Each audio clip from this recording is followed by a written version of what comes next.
Last year I made a video going through Giant's website looking at the 2017 lineup, particularly mountain and cross bikes. A lot of people found that helpful, so I'm going to do the same thing looking at the 2018 mountain and cross bikes, and I may look at a few road bikes too. Now I will say that I'm not sponsored by Giant. I don't work for Giant. Just because of a strong relationship with my local Giant dealer, I've had a lot of experience on a lot of different styles of Giant bikes over a good number of years. So again, I have some pretty good riding experience on these bikes, so I just want to share that. But looking at the 2018 bikes, the first ones that we'll look at are the cross-country bikes, particularly the new Anthem 29. So looking at the cross-country bikes, Giant still has the Anthem 27.5, and I want to talk about that one first because if you look at the new Giant Anthem 27.5, it's going a little bit more trail focused. Now last year when they did that, they put on a dropper post and a longer travel fork. This year you even get a longer fork, 130 millimeters of travel. So several years ago the Anthems were only 100 millimeters front and rear. Now they've got 130, and like I said, a dropper seat post. And if you look at the high-end Giant Anthem, they even have a rear shock with a reservoir that you typically only see on trail bikes. So I think that the reason Giant is doing this, and honestly I think it's a good move. I was a little worried last year when they did it because I felt like they were going away from their cross-country roots. But now that the Anthem 29 has been revitalized, I think this is a good move because 27.5 is going to be used more for trail riding. You can go longer travel and still maintain the agility. So that's what Giant has done with these Anthems.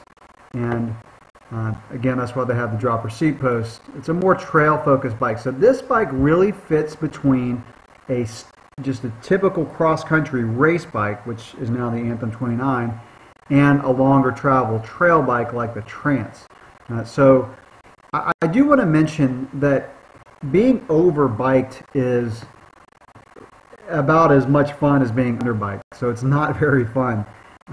You don't need a Trance if your trails aren't that rough or steep, but if you want more travel and a slacker geometry than a standard cross-country bike, I think these 27.5 Anthems are a really good choice. I really like 27.5. I had an Anthem 27.5 that I had built up as a cross-country race bike a couple years ago. Loved the bike, and so going with longer travel really makes this.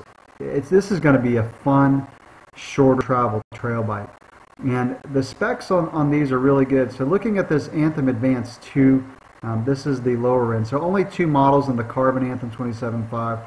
I don't really have time to go through all the specs, so I'll just point out a few specs on the bikes. First of all, it does come with SLX. SLX is just a workhorse drivetrain. It works almost as well as XT. And this, of course, is a carbon front triangle and aluminum rear triangle. And so you can see that here. And then it does have a carbon wheel set, composite wheel set, which I think is a great move. Composite wheels, carbon wheels, really help the precision and snappiness of a bike. So for $4 grand, for a carbon front triangle, carbon wheels, and pretty solid components, this is a great value. Of course, if money is no option, you're going to have lower weight with the Anthem Advanced Zero, just lighter components. But performance-wise, you're not going to see too much of a difference between these two bikes other than this one feeling lighter. And it's going to be faster. A lighter bike climbs faster. So that's the Anthem. Before I go on to the Anthem 29, I just want to highlight the fact that Giant does not offer the Anthem SX. So in 2017, they had the SX, which was a longer travel version of the Anthem. And the new Anthems are pretty much last year's SX, just longer travel. And so that's why they no longer offer the SX. All right, now looking at the Anthem 29, and this is probably the most exciting thing that Giant has done for 2018 and brought back the Anthem 29 as a cross-country race weapon in carbon and aluminum.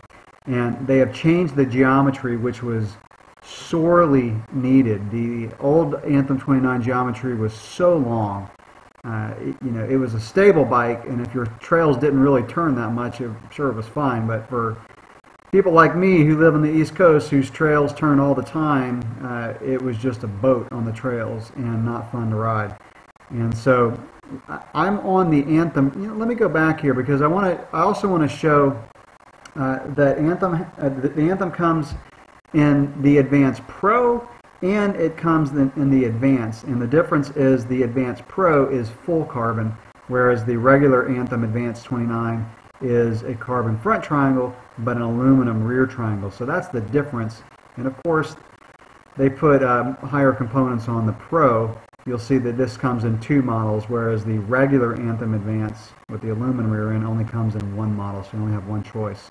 So let's look at the Pro, and I want to point out the geometry because really this is what has made the Anthem just a great choice now. So let's go into this bike and let's look at the geometry. So we'll look at let's look at this one because I think this one has this is a phenomenally spec bike for under $5,000.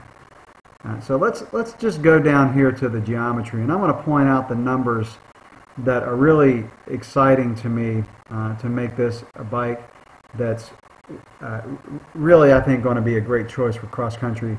First of all, the chainstay length is 17.2. That's 1 inch shorter than the old Anthem 29s. That's a huge difference. I've had 29ers with 17.5 inch chainstays that handle well. Going down to 17.2 inch chainstays is going to make this bike handle well, and Giant has done a good job by keeping the head angle a little bit slacker. Even my current Niner has a 71 degree head angle, about the same chainstay length, and that bike is a little twitchy at times. 69 on paper looks to be a really great choice for this bike, and again, matched with the shorter chainstays, I think this is going to be a top choice for really fast trail riding or cross-country racing. So I mentioned the value of this one. Let's look at the specs of this because this is just phenomenal. You've got a full carbon bike with composite wheels, and you've got a pretty decent component group. So on a lot of the new Giant bikes for 2018, you'll see the SRAM Eagle, the SRAM GX Eagle. And so that is the 12 gear cog, so the rear cassette is 12 speed instead of 11. Now it's not the XX or the XO, so these components are probably just going to be heavier than the really expensive XX Eagle. But still, you get a 12-speed drivetrain, and you get a Fox fork, and it's a Fox step cast. So that's what the Float SC, that stands for step cast. That is Fox's really light cross-country fork with a Fit 4 damper, and you get a Fox Float Performance Elite shock. Now the Elites do not have some of the tunability of the higher-end Fox factory, and they don't have the Kashima coating, but from some of the testing I've done recently on a new Trance, the Kashima coating is not missed for me. And these new Anthems do have boost spacing, both front and rear, so that's a really good thing.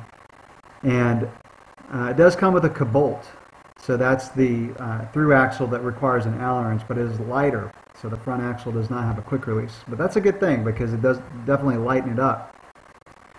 And I also want to point out that the new Anthems are 90 millimeters of travel in the rear, so whereas the old ones were 100, they've gone to 90, and I would imagine they had to do that to shorten the chainstays. But again, my Niner RKT9 is 90 millimeters, and I like it. It's a snappy handling bike. So these, I think, are going to be very, very quick and very sharp handling. And the rear shock, by the way, has a remote lockout. I have experience with those. I have one on my current Niner. I ended up liking it a lot more than I thought I would, and you use it a lot. So that's looking at this under $5,000 full carbon Anthem with carbon wheels and Fox components. It's going to be really hard to find a bike to match that value. And again, if money is no option, you can spend close to $9,000 on a bike that's got the full SRAM XX1, so that's a 12-speed, the really light drivetrain, and then of course carbon wheels, full carbon frame. But that's it for the Anthem. I also want to say that the Anthem comes with a 180 rotor in the front, which is very standard now for cross-country bikes. Now I'm looking at the Anthem Advanced 29.1. This is the only model offered for the carbon front triangle, aluminum rear triangle Anthem 29. And this is a pretty decently spec bike too for the money, so less than $4,000. You do get a composite wheel set, carbon front triangle. It's also 90 millimeters of travel. You do drop down, I say drop down to RockShox. I prefer Fox, but it's a decent RockShox SID fork. It's got a remote on the front fork. So whereas the other bike we were looking at has a remote on the shock, this one has a remote on the front fork. And you get SLX components, so you get a 11-speed rear cassette instead of a 12. And so this bike is going to be heavier, and it doesn't have the, like I said, the 12-speed drivetrain, but it's got composite wheels. And I've always said, give me composite wheels over a composite frame or a carbon frame any day. Now this one does happen to have a front triangle that's carbon, so this is a pretty sweet deal for a bike, again, under $4,000. Let's look at the brakes. So the brakes are Shimano M6001, which I think is a step below SLX. Never really used those. SLX is about as low as I've gone. I currently have those on a trance I'm testing. But I think these are going to be fine. Again, 180 front rotor, 160 rear. So that's looking at the new Anthem. All right, now let's look at the Xtc Advance Plus. So this is Giant's Plus bike. It's a Plus hardtail. And interestingly, they don't offer yet an aluminum Plus bike, so you've got to go carbon. But you know, you can get one for $2,800, so it's not, you know, you're not breaking the bank. And I won't go too much into this. I covered the Plus bike in my Project 275 Plus videos. If you haven't seen those, they're on my channel. A whole series of reviews on a 2017 bike, very similar to this one. I think the geometry is the same, the fork's the same, the wheel set I think is the same. And if you want to get into a Plus bike, I'm not really going to go into the advantages and disadvantages on this video, but I just want to say that this is a phenomenal bike. They have changed from the 11-speed Shimano components to the SRAM Eagle, the GX Eagle. So the lower end, 12-speed SRAM, but it's still, you know, it's a good workhorse drivetrain, again with a Fox fork. This is a fun bike, and again, watch my videos if you want to find out if a Plus bike is good for you. It's been known as the poor man's full suspension bike because it's a lot more plush than a hardtail, regular 29 hardtail. And you've got the Fathom. I'm not going to go too much into these, but if your budget is just over $1,000, this is a great deal. It's a pretty good spec. It's going to be heavier, but my recommendation is to go for the 29 unless you're really short, like under 5'2" or something like that. I just feel like in a hardtail, you either need to go full on 29 or Plus. Anything smaller than those wheels, I think, is just a little bit too harsh. So again, these are going to be pretty much the same, just this one's 27.5 and the one on the right here is a 29. But this is a really great value if you want to get into mountain biking, not sure if you know you're going to like it, or you just don't really have more than $1,000 to spend. This is going to be a bike that I think is going to last you for years to come, and if you're a beginner, I always recommend a hardtail because of the fact that it really advances your technical skills as a rider. And so again, this is a really solid beginner's bike, and that's the cross country And since this video is getting longer than I anticipated, I'm going to end this one and just call this the cross-country lineup. And I'm going to do a separate video looking at the trail bikes and another video even looking at the gravel and cyclocross bikes. All right, so any questions or comments so far for this one, leave them below. Thanks for watching.